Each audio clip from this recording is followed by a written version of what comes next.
Joe Talirunili began carving around 1950, probably at the request of James Houston.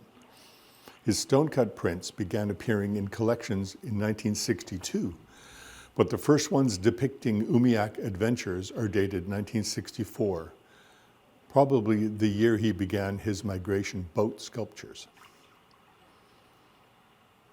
Joe carved many different subjects over the decades, but it is probably his migration boats, often simply referred to as Joe boats, various depictions of a harrowing maritime adventure that have captured the public's imagination.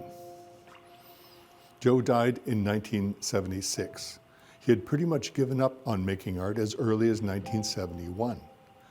But then in late 1974, he produced more than 30 outstanding sculptures for an exhibition of his work held in Toronto's Inuit Gallery in April 1975. This was his first major exhibition.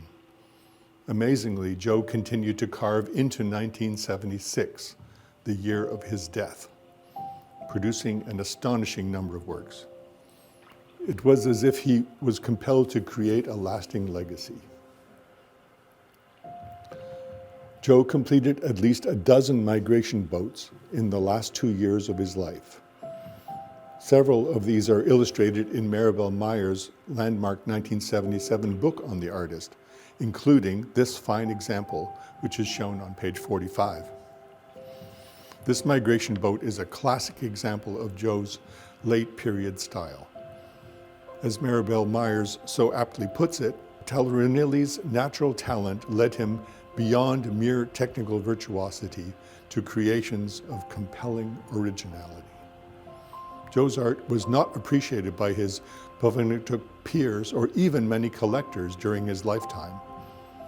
But there's no denying the obsessive folk art intensity with which he approached his late works.